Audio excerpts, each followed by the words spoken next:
Assalamualaikum warahmatullahi wabarakatuh. Berjumpa lagi dengan saya di Bismart in English. Apa kabarnya? Semoga semuanya sehat-sehat dan masih bisa konsisten untuk belajar. Oke. Nah, pada kesempatan ini kita akan berlatih menyusun kata acak ya dalam bahasa Inggris menjadi kalimat yang benar. Nah, as usual, 10 second for each question atau 10 detik untuk masing-masing soal atau pertanyaan. Nah, silahkan gunakan waktu yang tersedia. Oke, kita langsung ke nomor 1. Mulai.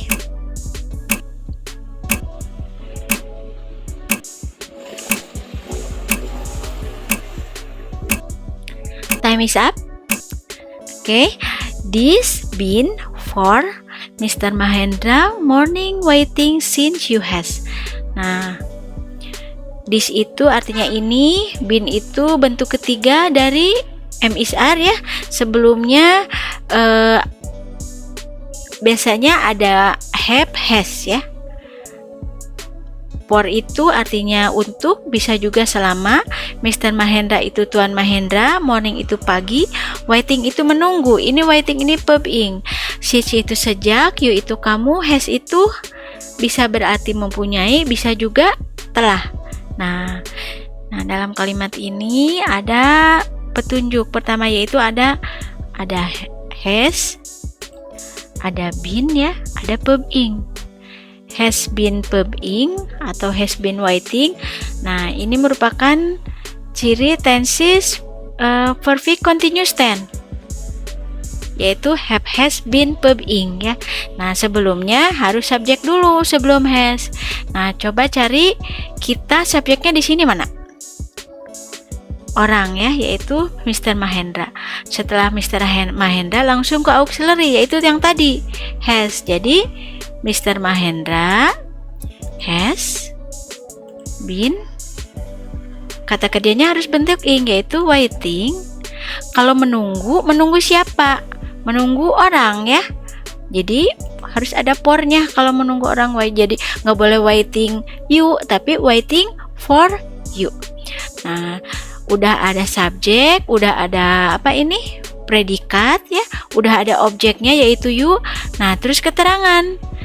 Nah, sisa dari kalimat ini yang belum adalah since, sejak, this ini, pagi, morning, pagi, maaf, jadi sejak pagi ini atau sejak tadi pagi, yaitu since this morning. Kemudian titik ya, karena kalimat pernyataan. Oke, artinya Tuan Mahendra telah dan masih menunggu kamu sejak tadi pagi. Oke. Berikutnya, number 2. Mulai.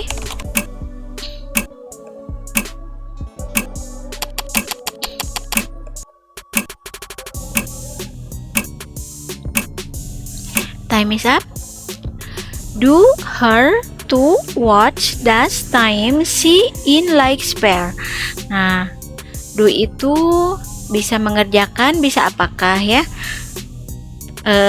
Kalau her itu possessive adjective dari she, artinya miliknya atau kepunyaannya. Kalau to itu bisa kepada. What itu apa, does itu apakah, time itu waktu, she itu dia perempuan satu orang, in itu di, like itu suka, spare itu luang atau senggang ya. Nah, ini kalimat tanya. Berarti kemungkinan kalimat ini diawali dengan what atau pakai do atau does ya. Artinya apakah? Nah, karena subjeknya adalah she, berarti kita harus menggunakan does sebagai auxiliary. Nah, karena di sini ada question word artinya what, yaitu what ya artinya apa. Jadi awali dengan question word. What artinya apa? Nah, kemudian setelah what, auxiliary. Karena pola kalimat interrogatif yang menggunakan question word adalah setelah what adalah harus auxiliary, kemudian subjek ya. Jadi what, does, kemudian subjek, she, kemudian kata kerja. kata kerjanya ada dua, yaitu like dan do. Do di sini mengerjakan, artinya like itu suka. Nah, suka mengerjakan atau mengerjakan suka? Pastinya suka mengerjakan ya. Jadi what does she like? Nah, antara dua kata kerja sama-sama bentuk pertama harus pakai to. Jadi what does she like to do? Ya, apa yang dia suka kerjakan. Nah, sisanya tadi apa? In, artinya di dalam atau di ya. Her itu kepunyaan miliknya atau dia kepunyaan dia perempuan.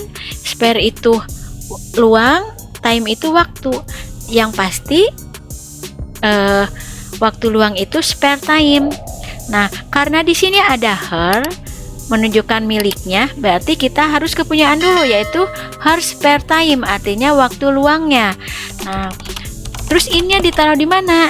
Nah, setelah do, in dulu, artinya di, baru waktu luangnya.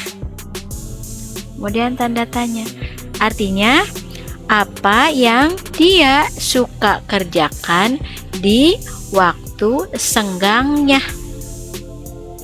Oke? Next number 3. Mulai.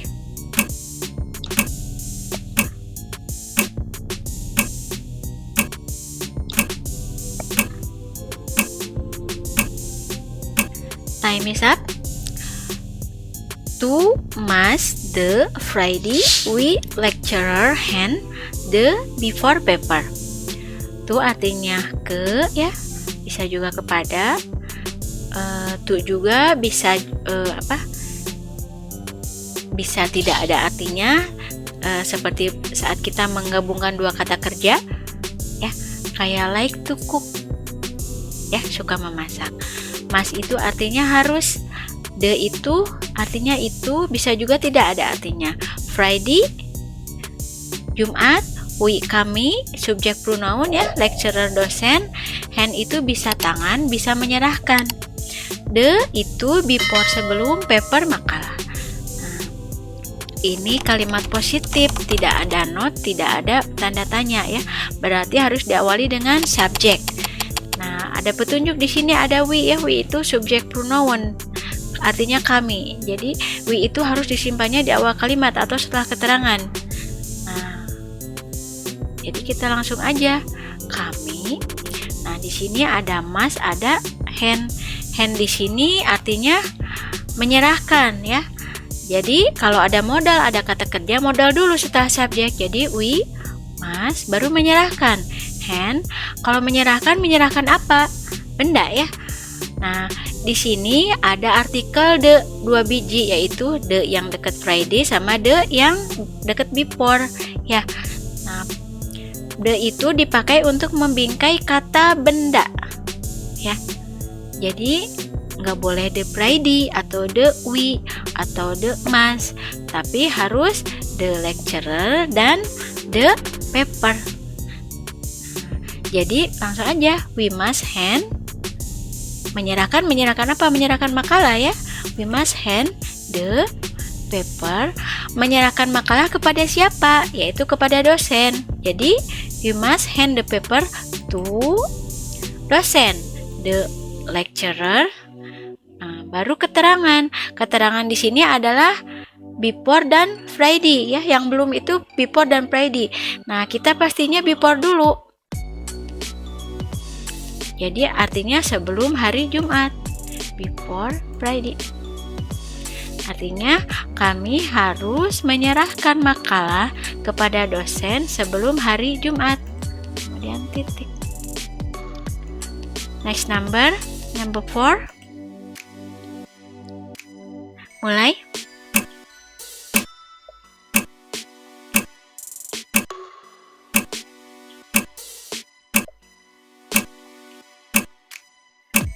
Time is up. In, have, no, not, pocket, see anything, does her. Nah, in di dalam, have mempunyai, know sekarang, not tidak ya. Pocket itu saku, she itu dia perempuan satu orang, subjek ini. Jadi ini ada she berarti ada petunjuk ya. Nah, ada anything apapun, das itu apakah bisa juga artinya tidak kalau disimpan kalimat, tapi harus ada not-nya di depannya. Kemudian her itu possessive adjective dari she ya, atau bisa juga her itu objek pronoun dari she. Nah, ini kalimat negatif karena ada not ya, dan diakhiri dengan titik, maaf. Nah, kita cari dulu subjeknya, yaitu ini she. Pasti berawal dengan she karena she itu subjek pronoun, jadi harus disimpan di awal kalimat. Jadi she. Nah, karena kalimat negatif berarti setelah she harus auxiliary, yaitu does ya. She does tidak, not ya. Not itu disimpannya pasti setelah auxiliary. Kemudian kata kerja, cari kata kerja di sini. Kalau in keterangan, know sekarang, have mempunyai ya, pocket saku. Das tadi udah dipakai ya sebagai auxiliary di sini, bukan sebagai kata kerja. Anything juga benda. Nah, jadi kita harus kata kerjanya satu-satunya adalah have. Jadi she doesn't have. Kalau punya apa? Punya saku atau punya apapun. Nah, karena ada not berarti tidak punya apapun ya. Jadi she does not have anything. Sekarang keterangan. Ada in di dalam, ada pocket saku, ada her miliknya atau kepunyaannya. Jadi tidak punya apapun. Nah, ada saku ada di dalam, berarti di sakunya, in her pocket, baru keterangan waktu yaitu know. Titik. Artinya she doesn't have anything in her pocket now. Artinya dia tidak punya apapun di sakunya sekarang. Oke, next number 5. Mulai.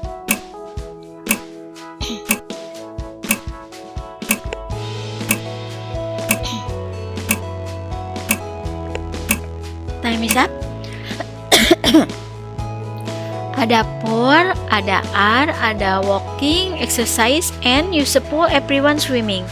Nah, ini for itu untuk ya, di sini artinya untuk, are itu adalah, walking itu berjalan, ini gerund ya. Gerund karena di sini ada dua nih verb ing-nya, walking dan swimming ya.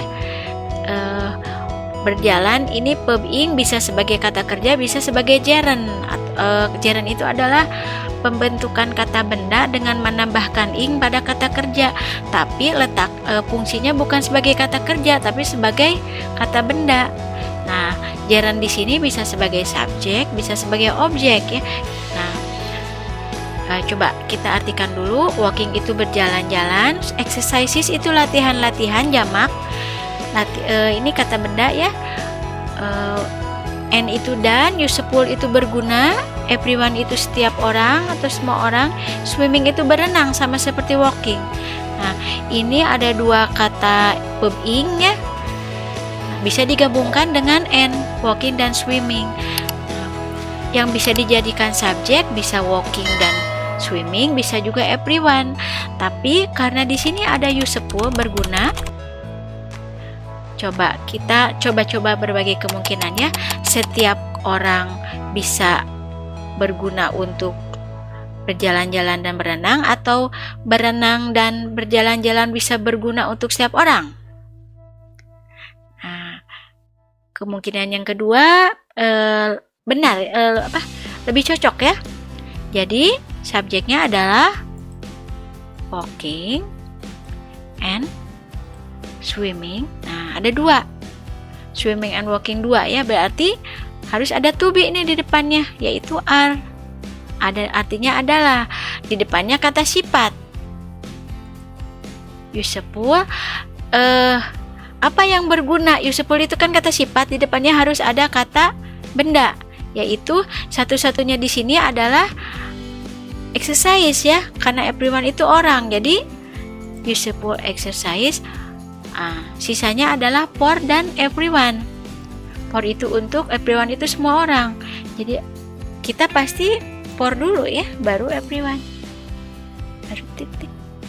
Artinya berjalan-jalan, berjalan kaki, dan berenang adalah, diartikannya dari latihan dulu, adalah latihan yang berguna untuk setiap orang. Oke? Gimana? Semoga mudah dipahami ya.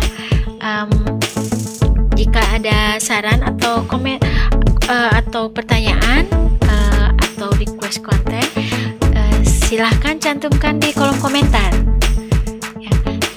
Insya Allah akan jadi bahan pertimbangan untuk perbaikan konten saya ke depannya. Dan jangan lupa like, share, dan subscribe video ini.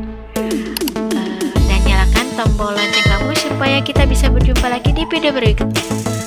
Assalamualaikum warahmatullahi wabarakatuh. Thanks for watching.